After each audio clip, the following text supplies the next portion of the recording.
Hello, everybody, and welcome to Teams App Camp. My name is James Skay, and I'm a senior product manager in the Teams engineering group. And I'm excited to share with you this session, the 5 steps needed in order to monetize your Teams application. As we begin, we're going to go ahead and jump through here and talk about a few caveats. The first one is anything that's presented in this session is accurate as of the date that this was published. However, we're consistently updating our documentation, so anything that you might see that is published on a Microsoft Docs page will supersede what this session and the accompanying guides will provide for you. So today we're going to break this session down into 4 distinct areas. I'm going to first start with a brief overview of what a monetized Teams app is, followed by the actual 5 steps of the technical requirements. We'll talk about validation guidance, and then I'll also share some great resources with you to take with you after the session is complete. So with that, let's go ahead and jump in to talk about what a monetized Teams application is. Now, as a Teams app developer, you're familiar with publishing a Teams app. Happens in Partner Center. It's the foundation for what we're starting with. But for many of you, you might not be familiar with the transactable SaaS offer. These are available today that are created in Partner Center that show up on Microsoft App Source. Now, essentially what a monetized Teams app is the marriage, if you will, of the Teams app and that transactable SaaS offer. And I'm going to walk you through those steps during this session. Let's actually see how this comes across and transpires. So you'll notice here, this is Contoso Tasks for Teams, but it's inside the Teams App Store. Now, what's different here is instead of there just being an Add for Me button, there's also a Buy a Subscription button. So the user actually clicks on the Buy a Subscription, they're going to see an invoked opportunity for them to pick the subscription that they wish to purchase, check out within the Teams experience, and then actually jump into beginning to use that monetized Teams application. And so with that, let's actually take a step back and talk about what is an ideal ISV candidate for building a monetized Teams app. Now, if you have a Teams app today, you are already a leg up, and that actually sometimes can be the greatest and most difficult work to do. But since we're there, let's move on to the next one. There are 2 separate pricing models that Teams app supports. The first one is a per user model, and that is a per user that is either charged on a monthly or annual basis. And then something that we just recently support is actually flat rate models, whether you want to charge a per tenant on a per month or per year basis, that's really up to you as the ISV. Now, I want to call out 2 extra things here. The first one is consumption-based rates are not supported. That's currently endemic only to the Azure Marketplace. And then also talking about, for some of our enterprise customers, they're looking for Mac or Microsoft Azure consumption commitment credits, and those aren't available through the Teams App Store or through AppSource. And so with that, some other things to keep in mind as you're looking to monetize your Teams application, are you able to differentiate between a paid and a free experience? If so, continue. You want to make sure that your end users can understand the value of your application and also have an inclination to want to pay for it. And if you are looking to do a per user model, you'll need to make sure that you actually are able to build the subscription management portal on your side. For example, how do I go through and actually license or assign a license or remove a license from those that have a purchase subscription? And then last but not least, if you have a transactable SaaS offer already published, great. It's super simple to bring those 2 together. But if not, no problem. That's actually what we're here to do. So with that, let's go ahead and jump in. So I'm going to start with the technical requirements, and you're going to notice that there's the framing of this presentation is also based off of our technical guide that is available, and I'll provide the URL to you at the very end. Starting with a free Teams app, we're going to take you through these 5 steps. But the way that this guide is laid out, or the presentation is based off of the guide, each of these sections will be broken down into requirements, as well as public sources of information where you can either learn more or gather support. We'll also provide for you some frequently asked questions, some best practices along the slides, and I'll call those out as we go through them together. Now, if you don't have a published Teams application, here are some great resources to get you started. Once you have that as your foundation, we're going to walk you through how to integrate with your SaaS fulfillment APIs. And so there's actually 2 steps that are required in this case. The first one is creating and publishing a landing page for your initial app subscription configuration and assignment. And I'll walk through that in just a moment.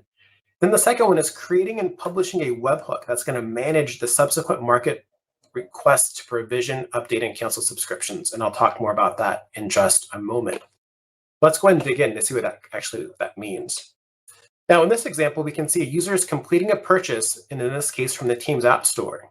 Now, they're provided a configure button, at which point they're able to hit and they land on the ISV's landing page. And here, they're actually passed to the landing page with a token defined in the URL. In the backend, the publisher actually requests the package details from the token provided, and then they work to provision the subscription. This means that they're validating that the person who made the subscription has the permissions required in order to connect the tenant to the multi-tenant application, graph APIs, etc., or it might require an admin approval. But if everything is good to go, then the publisher will send an acknowledgement to the marketplace via the commerce APIs that the subscription is ready to go and billing should begin immediately. The user then actually resumes the flow after the ISV's confirmed it, and they're now taken to the actual place on the ISV's page where they're able to assign and manage licenses.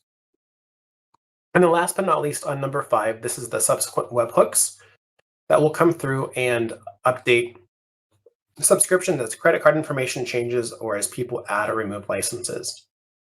Now, as I mentioned, these slides are full of information. On the right-hand side, you'll see some of the frequently asked questions that I mentioned. 2 of the big ones. Is single sign-on required? The answer here is yes.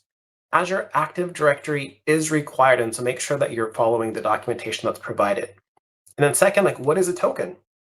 A token is generated from our system as a user completes their transaction, and we send them to your site, where that token is then used, as in the diagram I just showed, to request the subscription package through our APIs.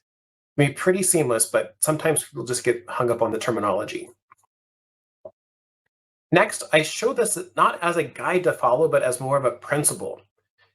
Most ISVs find that the integration with our commerce APIs is straightforward, and it is, but the APIs can be deceptively simple to implement. And you're going to want to make sure that you've gone through kind of each of these specific areas, from the landing page, from the URL from the marketplace, to retrieving the subscription package that I mentioned with the tokens, as well as notifying the marketplace that the subscription is activated. Each and everything that you go through is going to be included in this presentation and in this guide, but also validated with the documentation and the links that are provided. And this also calls out a best practice of making sure that you validated your application from end to end as best that you're able before you submit your application for review. And I'll talk about validation at the very end. But next, let's kind of jump into a best practice.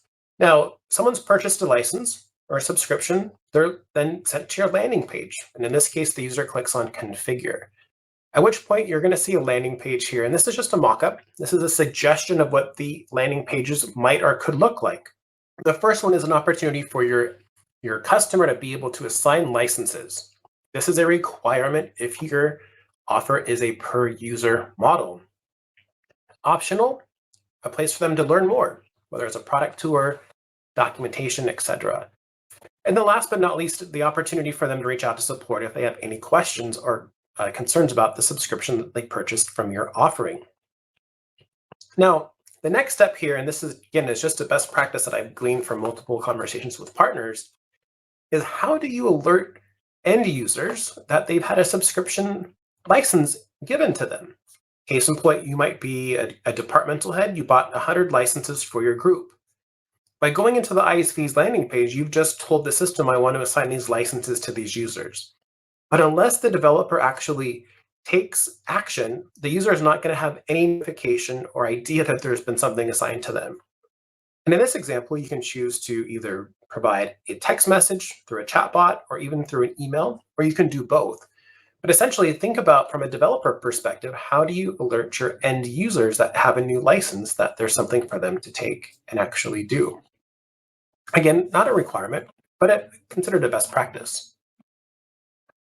Next, if we go to step 3, this is about creating the transactable SaaS offer in Partner Center. And this is actually pretty straightforward. If you're familiar with Partner Center, great. And if not, we would show you the steps each of the way.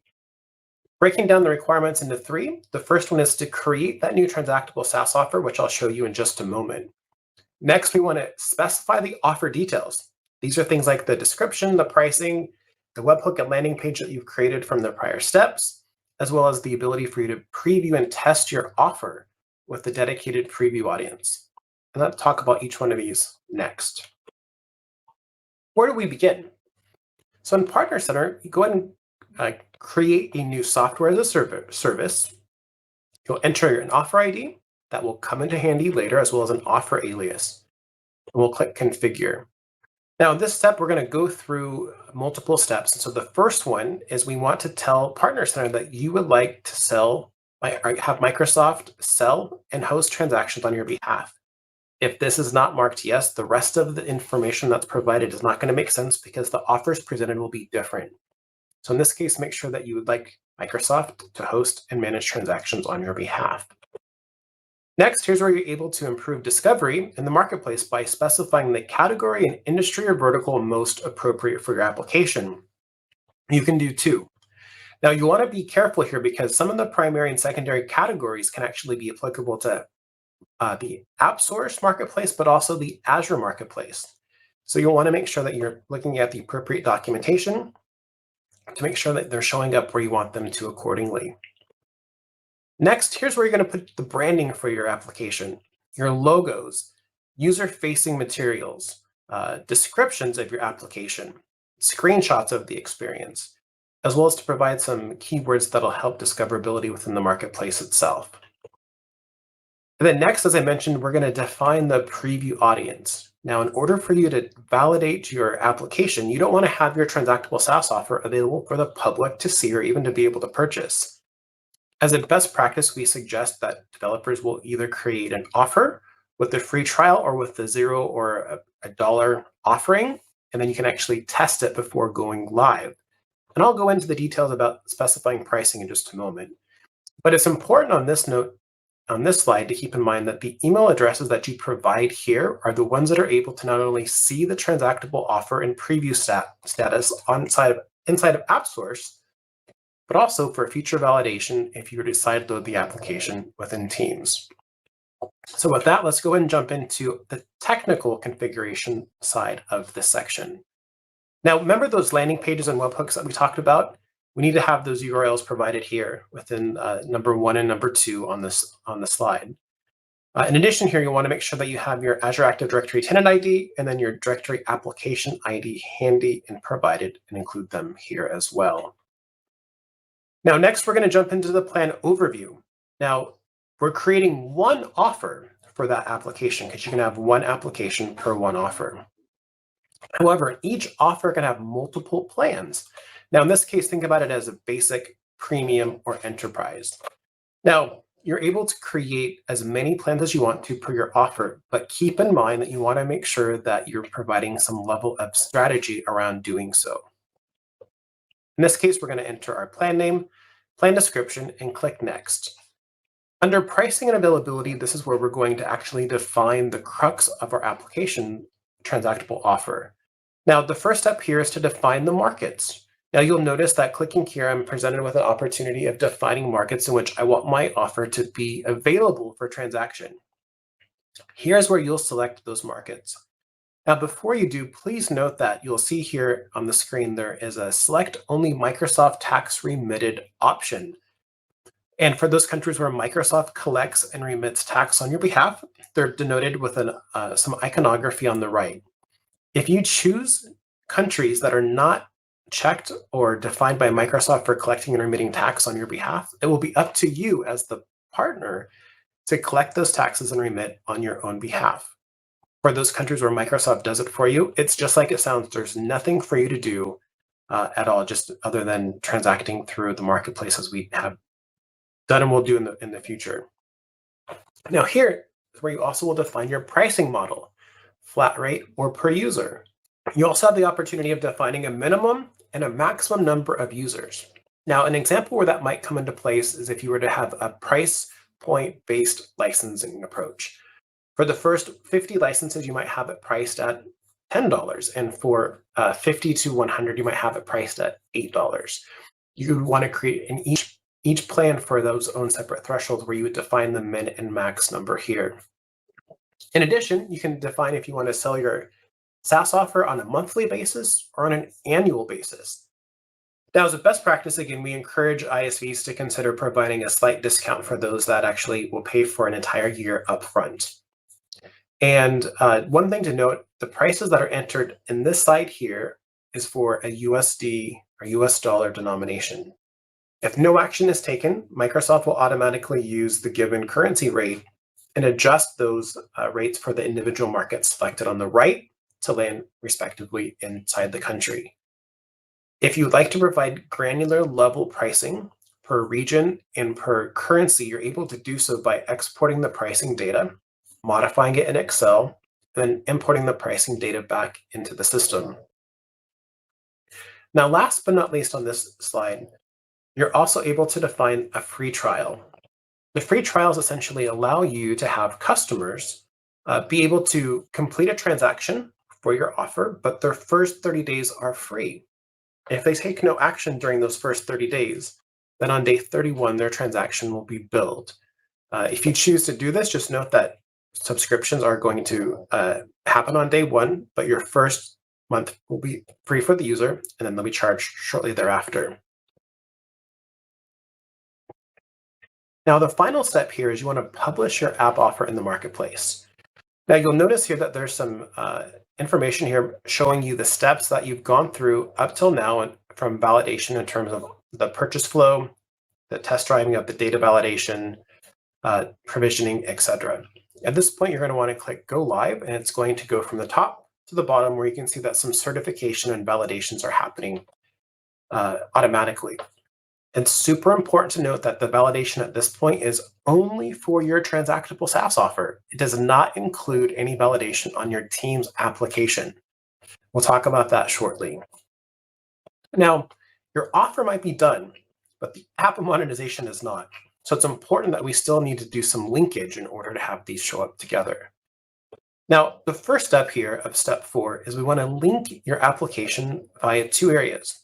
The first one is the Teams developer portal, and the second one is Partner Center, and I'll walk through each one of these next. Now, by linking your app through the Teams developer portal, you're going to upload your app into the TDP or the dev portal, and you're going to define your publisher and offer ID. You'll enter them into the tool, and it will validate. It'll actually show you your offers as you've defined them inside of Partner Center. And at that point, you can click Preview, and you'll verify that the offer that you have that's published is actually accurate and it comes through on the tool. And if so, you're good to go. And the next step for you will be to then save a copy of your app package with the updated app manifest, and then head back to the Partner Center in order to submit. The second option for the first requirement is if you choose to directly modify the app manifest itself. This means you can bypass the Teams developer portal, which will give you some validation. But if you'd rather skip it and modify your app manifest directly yourself, you can do so here. There's a concatenation of the publisher and offer ID added to the app manifest. If you go this route, please pay special attention to the published documentation as well as the manifest version that you have for your application. Then finally, before we're submitting the whole thing for validation, let's jump back into Partner Center and link your transactable SaaS offer with your Teams application. So in this case, we're going to go back into the offer setup, and we're going to tell it that we have published a Teams application or an Office add-in or SharePoint framework, all the same option. And in this case is where you're going to insert the link of the Teams app as that you would see on AppSource. And what this essentially is doing is bringing just like you can see the example here with Law Toolbox, it's showing the Teams app and the web app or the SaaS app combined together. Now, if you don't link this step here, you're going to have kind of a hanging chat. You're going to have a Teams app in Partner Center that's showing up in AppSource as a Teams app, and you're going to have a transactable SaaS offer. They're not going to be linked together, but by providing this linkage, they will show up together.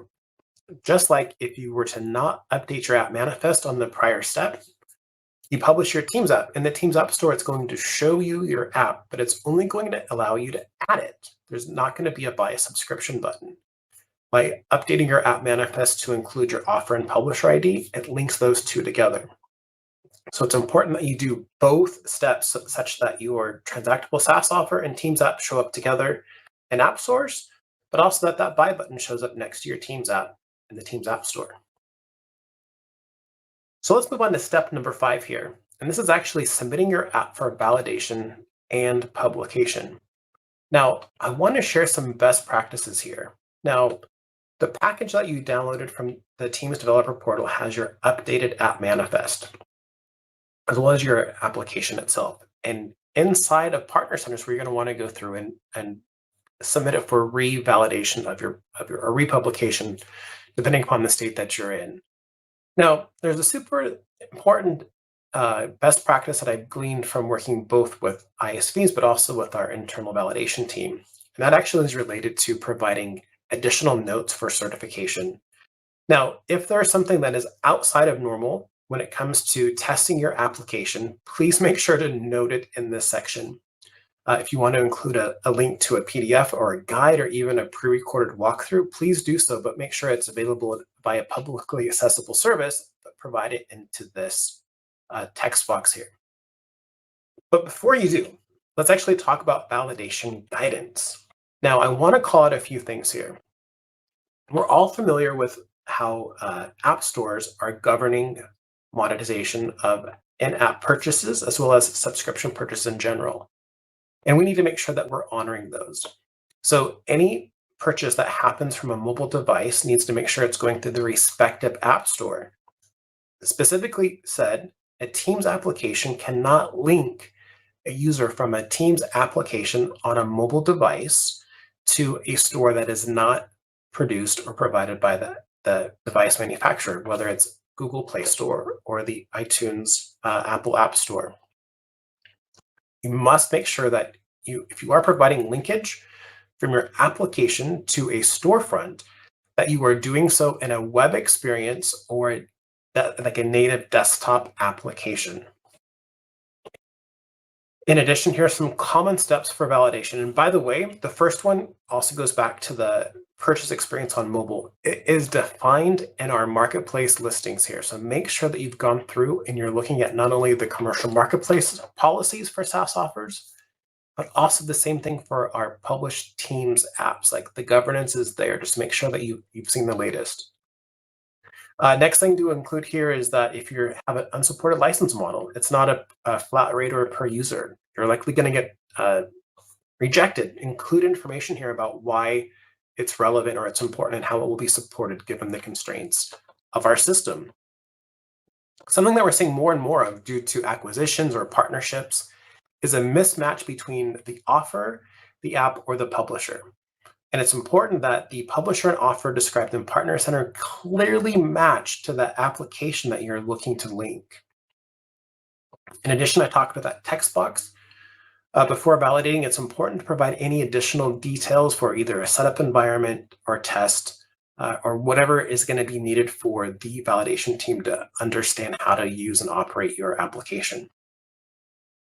And then last but not least, make sure that anything that might be confusing to users is kind of called out. In this case, it's pointing to the right where you can see that the ISV went from a $5 per user per month to a $4 per user per year for their plan. And what I think that they meant to do was charge $5 per user per month or $48 per user per year.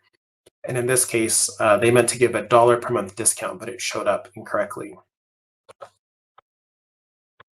I won't drain this slide, but depending upon where you are, if you have an existing application and or an existing transactable SaaS offer, this information on this slide, as well as in the guide with the link coming up, will be very valuable for you to understand the steps and requirements that you'll need in order to submit your app for validation. Next, from a support perspective, please make sure that any support that is needed is first launched through Partner Center. And you can find Partner Center support at aka.ms/partnercenter-support. You're already working with a Teams app validation team. While your app is in validation, feel free to reach out to them given the email address provided here. If they have not yet reached out to you, there's a chance that you might not get a response from that alias. So please make sure that you are communicating with them after the fact such that they have an opportunity of looking at your application. And then last but not least, we're going to move on to kind of like calls to action for you, as well as some next steps. First and foremost, please download this guide, aka.ms/TMTG. It stands for Teams Monetization Technical Guide. This PDF will be updated at least on a monthly, if not quarterly basis, with the latest and greatest of all the features that we're launching as part of Teams Monetization. I shared with you on their prior slide the Partner Center support and the Teams app support that is needed. If you have any issues or help, please reach out to them. But I also want to share with you this. This is kind of an eye chart, but this is meant to be your quick reference guide. Not only does this give you the steps and requirements that are needed, the average complexity and time to complete, and note that this could vary based on the ISV or partner, but it shows you where you can learn more and where you can get support specifically related to that step. So if you're stuck, feel free to click and learn more on the documentation or where to get support directly. And then last but not least, I want to say thank you for joining us and thank you for building Teams apps and for building transactable SaaS offers. As we are in the middle and the end of a pandemic, we have a lot of users using Teams applications, and more teams are using Teams on a daily basis, whether they're in the office, remote, or in a hybrid solution perspective. And so with that, I look forward to seeing your application in the Teams App Store, hopefully with a buy button next to it soon. Thank you so much for joining us at Teams App Camp. And again, my name is James Skay. Glad to spend the time with you. I look forward to seeing you in the future. Thank you.